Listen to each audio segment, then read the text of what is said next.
India में justice की जो प्रॉब्लम है वो इतनी ग्रेव है कि 99% वुमेन वो कोई भी कंप्लेन रजिस्टर नहीं करती हैं। टोटल 90% लोग कोई कंप्लेन रजिस्टर नहीं करते हैं। 300 साल लगेंगे सुप्रीम कोर्ट से ऑल केसेस का लॉ क्लियर करने के लिए। कंट्री को 2% जीडीपी का लॉस होता है।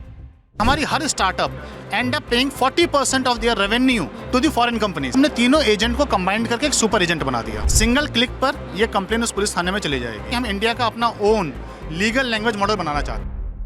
I am founder of simpler today.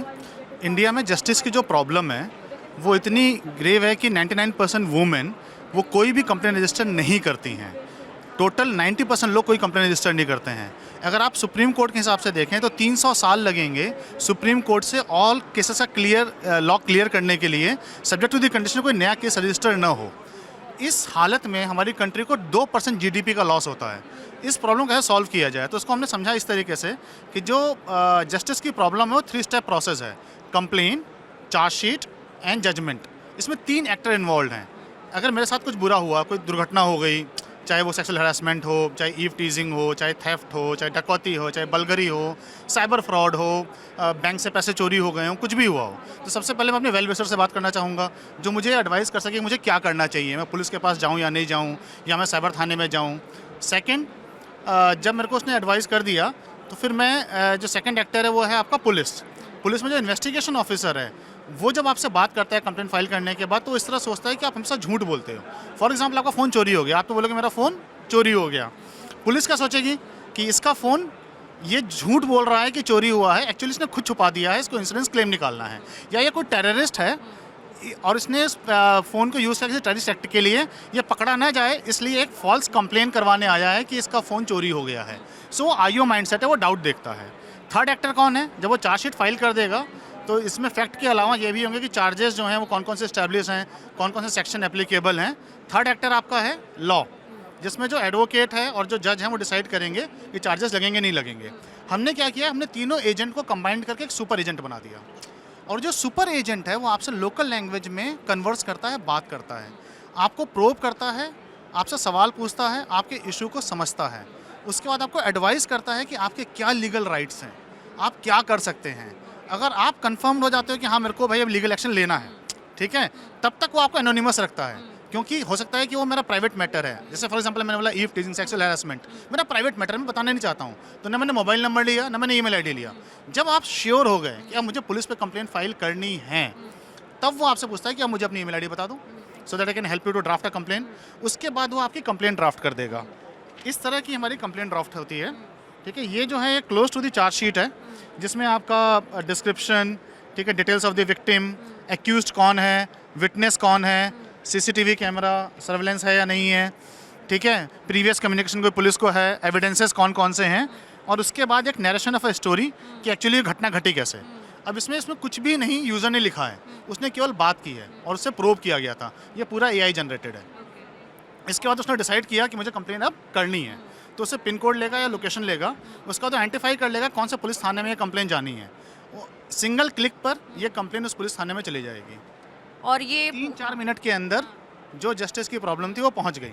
But हमारा काम यहाँ पे ख़त्म नहीं होता है, क्योंकि मेरा पर्पस ये नहीं था कि हम जस्टिस पे वर्कलोड और बढ़ा दें। इसलिए हमने जो आईओ एज ए एजेंट, उसका हमने आधा काम पहले ही कर दिया है। फॉर एग्जांपल, वो क्या पूछता कि मोबाइल तुम्हारा था या नहीं था, तो हमने उससे पहले ही ओनरशिप इस्टेब्लिश कर ली है, जानते हुए कि उस मोबाइल का बिल है या नहीं है। हमने ये भी पूछ लिया। मतलब ऐसा काम है कि जिसमें टाइम लग सकता है, ये बोल देंगे घर जाओ रसीद लेकर के, वो ऑलरेडी आप लोगों ने कर रखा हुआ है कि उसमें टाइम नहीं हो, मेरे को वापस दोबारा घर जाने की जरूरत नहीं है। जैसे फॉर एग्जांपल आपका मोबाइल चोरी हुआ है, पुलिस वाला IMEI नंबर मांगेगा ही मांगेगा, तो मैं उसको पहले ही बोल दे रहा हूँ कि भाई IMEI नंबर अपना लिख दो कंप्लेन में, वरना तुम जाओगे वो IMEI नंबर मांगेगा। क्यों? दूसरा, वो ये इस्टेब्लिश करने की कोशिश करेगा कि फ़ोन तुम्हारा है या नहीं है।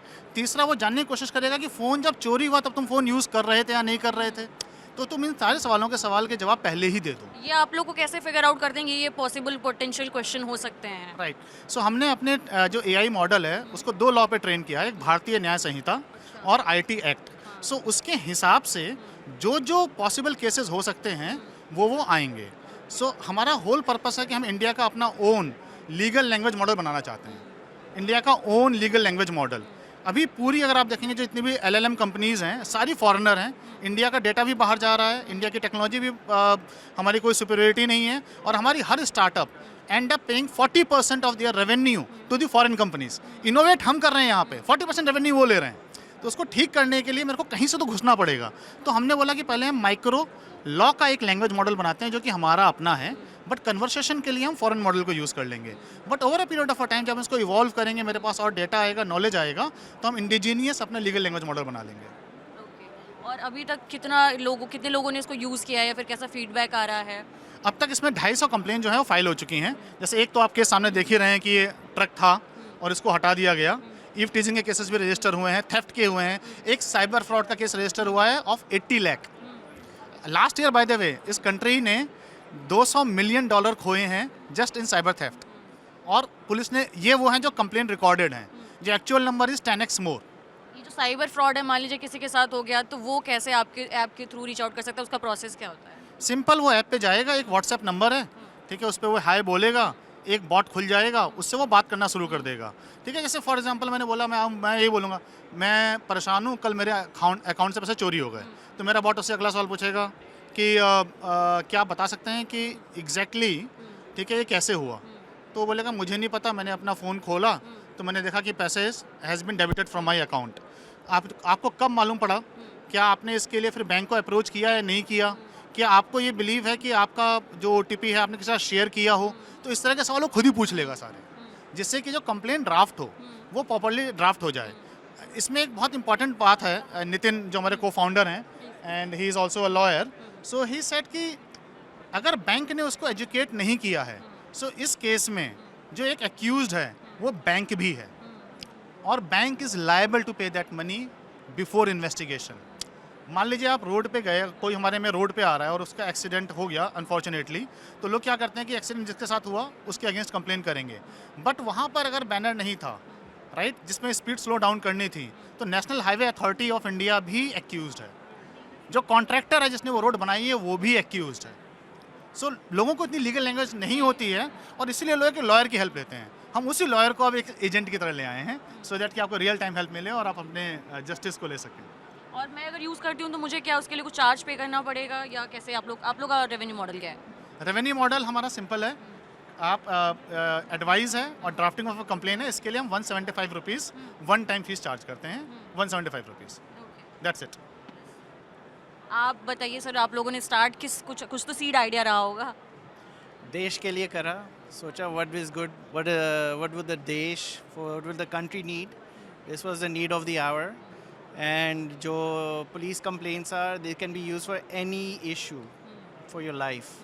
आपका कोई भी सीरियस इशू है, बस आपने simplertoday.ai एंटर करना है अपने फ़ोन पर या कंप्यूटर। टी शर्ट देख पा रही हूँ, उसमें 404Q स्पेसिफिकली इसे लिखा हुआ है, तो ये एरर का कोड होता है, मुझे जितना पता है। हाँ, ये कंप्यूटर में एरर का कोड होता है।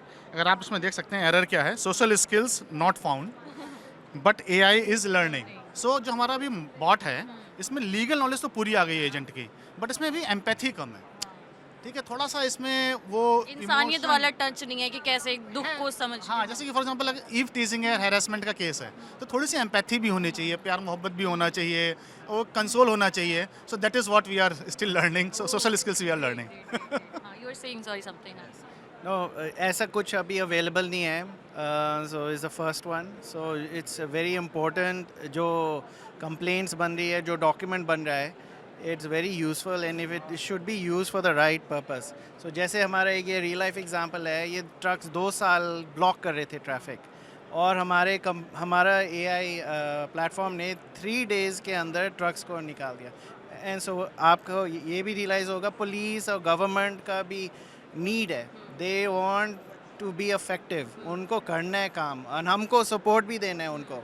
सो जो हमारा, तो हम ये भी अज्यूम कर सकते हैं कि जो पुलिस डिपार्टमेंट भी एक हम फील करते हैं कि बहुत ज़्यादा प्रेशर है, तो वो भी उनके एंड से थोड़ा सा कम हो पाएगा। आप ये देखिए कि एक चार्जशीट फाइल करने में मेरी बात हो रही थी स्पेशल कमिश्नर ऑफ पुलिस से, उन्होंने बोला कि नॉर्मल केस में, जो इंपॉर्टेंट केस है, चार्जशीट फाइल करने में 8 से 9 महीने लग जाते हैं, और पुलिस जो स्ट्रेंथ है वो 1/3 है फ्रॉम डिज़ायर्ड, और केसेस बढ़ रहे हैं।